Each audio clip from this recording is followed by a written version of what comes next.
Noong October 25, 1983, inatake ng US at koalisyon ng 6 na Caribbean na nasyon ng bansang Grenada na nagresulta sa pag-ukupa ng puwersa ng Amerika sa bansa para ibagsak ang gobyernong komunista ng Grenada sa kasagsagan ng Cold War.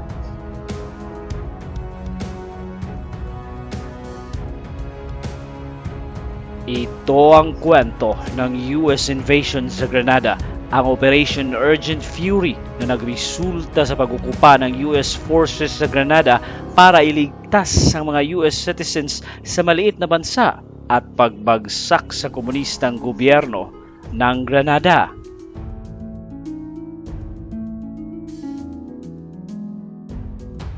Pero bago ang lahat, huwag kalimutang mag-subscribe at i-click ang bell icon para sa mga susunod na kwento dito sa Abiseth TV.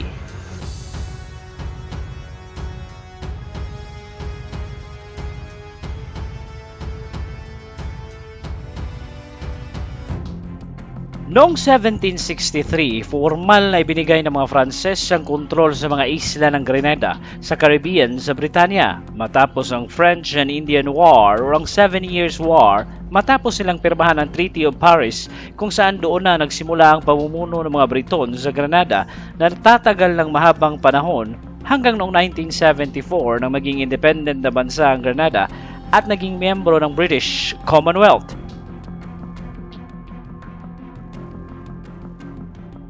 Matapos maibigay ng Britanya ang kalayaan ng Grenada, iniluklok kaagad si Sir Eric Gairy, ang pinuno ng Grenada Labour Party, bilang pinakaunang Prime Minister ng bansa. Pero naging otoritaryan ito sa kanilang bansa. Kahit ganun pa man ay nananatili pa rin sa pwesto si Gairy bilang Prime Minister dahil na rin sa kanyang personal guard o ang personal army, ang Mongoose Gang, na siyang nagka-crackdown sa lahat ng mga oposisyon ng Prime Minister sa Grenada. Pero noong March 13, 1979, habang wala ang kanilang Prime Minister na si Gairy sa bansa, ay nagkudita ang New Jewel Movement or NGM sa Grenada na isang komunistang grupo sa bansa sa pamumuno ni Maurice Bishop kung saan idineklara nito ang kanyang sarili bilang ang bagong Prime Minister ng Grenada. Sinuspindi nito ang kanilang konstitusyon at madali ang nakipag-alyansa sa Cuba, Nicaragua at iba pang miyembro ng communist bloc countries na nasa impluensya ng Soviet Union. Sa ilalim ng pamumuno ni Maurice Bishop ay tuluyan na nitong ibina ng lahat ng mga political parties except sa New Jewel Movement sa kanyang bansa at naging isang ganap ng one-party communist state ang Grenada. Kahit ganun pa man ay nananatili pa rin itong miyembro ng British Commonwealth, higit sa lahat ay nag-improve ang pamumuhay ng mga tao sa bansa sa ilalim ng komunismong gobyerno at sa pamumuno ni Bishop. Bumaba ang unemployment rate, naging libre na rin ang medical consultation sa kanilang bansa at higit sa lahat ay dumami ang mga doktor sa Grenada. Dahil sa paglibre ng edukasyon sa bansa, tumaas ang literacy rate sa 90% sa taong 1981. At ayon sa World Bank na sa loob lamang ng 2 taon ang bansang Grenada ay ang may pinakamataas na GDP growth sa buong Western countries. Pero lahat ng ito ay hindi magtatagal dahil sa paglapit ni Maurice sa Cuba at Soviet Union ay automatic na pinutol kaagad ng US ang kanilang ugnayan sa Grenada at sinimulan kaagad ng US ang pag-isolate sa Grenada sa lahat ng mga bansang kaalyado nito para matulad ito sa Cuba na naging dahilan sa pagbagsak ng turismo sa bansa at pagsiklab muli sa mga kaguluhan dahil sa mga supporters ng dating Prime Minister na si Gairy at sa kilabot na Mongoose Gang nito. Pero nang itayo ni Bishop ang kanilang bagong international airport ay tinutulan ito ng US dahil ayon sa Estados Unidos nagagamitin daw ang airport para sa mga Soviet military aircraft dahil daw sa napakahaba ng runway nito na hindi naman pinansin ni Bishop. Pero mas uminit ang tensyon nang dadalo sana sa isang pagpupulong si Maurice Bishop sa kanilang kapital at may sumabog na bomba sa lugar na kanilang pagpupulungan. Pero hindi namatay si Bishop dahil kinansila nito ang meeting dahilan sa kanyang pagkagalit at pinagbintangan kaagad nito ang CIA na may pakana sa pagsabog para i-assassinate siya at para bumagsak ang kanilang komunistang gobyerno sa Grenada. Tinake advantage naman kaagad ng sitwasyong ito ng Deputy Prime Minister ni Bishop na si Bernard Couillard nang magkudita ito kasama ang puwersa ng kanilang militar at inaresto si Maurice Bishop pagkatapos ay diniklara ni Couillard ang kanyang sarili bilang bagong Prime Minister ng Grenada noong October 1983. Pero hindi ito tinanggap ng mga tao sa bansa dahil kahit na may pagkadiktador si Bishop ay napakarami naman itong pagbabago na ginawa sa kanilang bansa sa loob lamang ng ilang taon. Kaya napakaraming mga tao ang nagprotesta at nagdidemand na pakawala ng kanilang dating Prime Minister.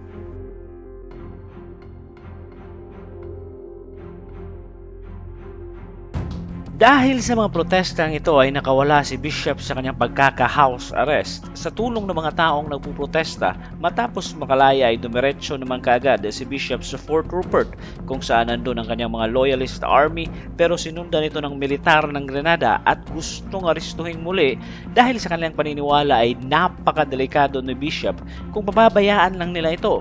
Pero hindi rin naman pumayag ang mga loyalist ni Bishop na aristuhin muli ang kanilang Prime Minister kaya nagresulta ito sa isang madugong bakbakan kung saan ilang sibilyan ang tinamaan hanggang sa nahuli si Bishop ng militar kasama ng ilan pa sa kanyang cabinet members kung saan firing squad kaagad sila na dahilan sa pagkamatay ni Maurice Bishop. Matapos mamatay si Bishop, tuluyan ang nagkudita ang militar at pinatalsik si Couillard bilang Prime Minister na pinalitan ni General Hudson Austin kung saan itinatag naman kaagad nito ang Revolutionary Military Council at itinalaga ang kanyang sarili bilang chairman o ang de facto ruler ng Grenada at nagpatupad ng 4 na araw na curfew sa buong Grenada at kung sino man ang mahuhuling nasa labas ng bahay sa oras ng curfew ay babarilin ng militar on the spot para daw ito ma-restore ang law and order sa kanilang bansa. Pero ang Governor General ng Grenada na si Paul Scoon, ang representative ng Grenada sa British Commonwealth na nakasurvive sa pagbagsak ng gobyerno ni Bishop ay inaresto ng militar. Pero bago ito inaresto ay nakapagpadala pa si Scoon ng sikretong mensahe para sa Organization of Eastern Caribbean States na kinakailangan daw nila ng tulong militar para pabagsakin ang military junta na namumuno sa kanilang bansa. Ang mensaheng ito ay umabot naman kaagad sa CIA ng Estados Unidos kung saan pinagplanuhan kaagad nito kung paano sila papasok sa eksena sa Grenada.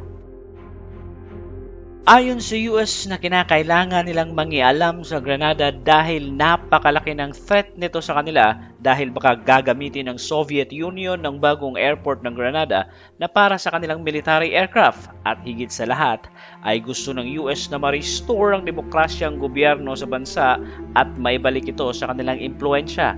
Isa pa sa kanilang rason ay merong mahigit sa 600 estudyanteng US citizens ang nag-aaral ng medisina sa St. George University sa Grenada na kinakailangan nilang protektahan.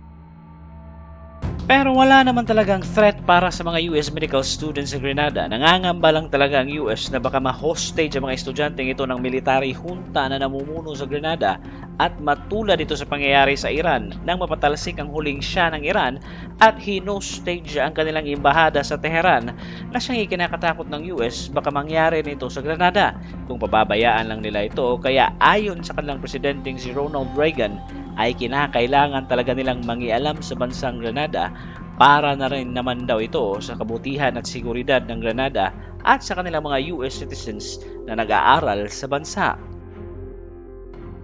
Kaya nagsagawa kaagad ng plano ang US para sa kanilang rescue mission na gagawin sa Grenada, ang Operation Urgent Fury. Ang kanilang objective ay ma-rescue ang mga US citizens sa Grenada at i-restore ang demokratikong gobyerno sa bansa. Sa loob lamang ng ilang araw ay inaprubahan kaagad ni Ronald Reagan ang full-scale invasion sa US forces sa bansang Grenada. Kasama na dito ang koalisyon ng ilang Caribbean na nasyon para talagang justifiable ang kanilang gagawing pag-atake sa Grenada.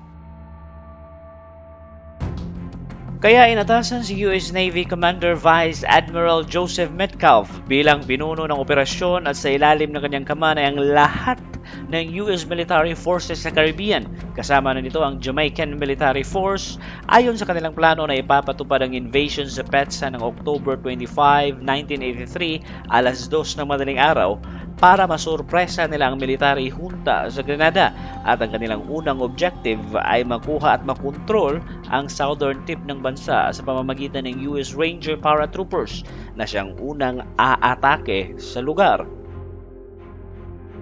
Kaya noong October 25, 1983, nagsimula ang invasion ng US sa Grenada ng madaling araw at madaling bumagsak sa kontrol ng US Army Ranger ang Point Salines Airfield. Pero binarikada ng mga Cubans ang main runway ng airport ng mga sirang sasakyan at mga trucks. At kung ano-ano pang hinarang kaya hindi ito pwedeng lapagan ng US sa kanilang mga aircraft. Kaya ang mga US helicopter na ang siyang naglanding sa lugar sakay ang US Marines para ipagpatuloy ang kanilang pag-advance sa lugar habang nakatambay lang sa karagatan ng Grenada ang mga US warships at aircraft carriers at nag-aabang lang sa kanilang order kung sakaling papalag ang Soviet Union. Bumagsak rin naman kaagad sa kontrol ng US ang isang warehouse malapit sa airport na puno ng mga armas na kayang armasan ng mahigit sa 6,000 sundalo na galing sa Soviet Union. 7 oras makalipas matapos ang unang pag-atake ng US, narating ng US Rangers ang St. George University at na-rescue kaagad ang 140 na US medical students at ayon sa mga estudyante na nasa ibang universidad daw ang karamihan sa kanilang mga kasamahan sa Grand Anse Beach at naghihintay na ma-rescue na hindi kasama sa plano ng US. Kaya ilang araw ang makalipas, na-rescue naman ang natitirang 540 US medical students. Merong maliit na resistance na naganap sa pag-atake ng US sa Grenada na nagresulta sa 19 na Grenadian soldiers ang namatay. At noong December 1983 ay umalis ang pwersa ng US sa Grenada, pero bago sila umalis ay itinalaga muna si Nicholas Brathwaite ng National Democratic Congress bilang interim prime minister ng bansa. Sa sumunod na taon ng 1984, ginanap ang pinakaunang democratic elections kung saan nanalo si Herbert Blaise na mula sa Grenadian National Party at umupo bilang bagong prime minister ng Grenada hanggang sa kanyang pagpanaw noong 1989. Ang pag-atake ng US sa Grenada noong 1983 ay ang pinakaunang military victory ng Estados Unidos matapos ang kanilang kahiyahiyang pagkatalo sa Vietnam War, Laos, Cambodia, Iran at Lebanon. Pero inulan ito ng napakaraming batikos sa international community dahil illegal daw ang pag-atake ng US sa Grenada. Pero ayon sa US ay pinoprotektahan lang nila ang kapakanan ng kanilang mga citizens sa Grenada. Natagumpay naman nilang na-rescue at na-evacuate pabalik sa US at na-restore pa daw ang democratic government ng bansa at higit sa lahat ay naging mapayapang bansa naman ang Grenada matapos ang kanilang invasion sa lugar. Hanggang dito na lang muna at huwag kalimutang mag-subscribe dito sa Abiset TV para sa mga susunod na kwento. Maraming salamat sa panunod.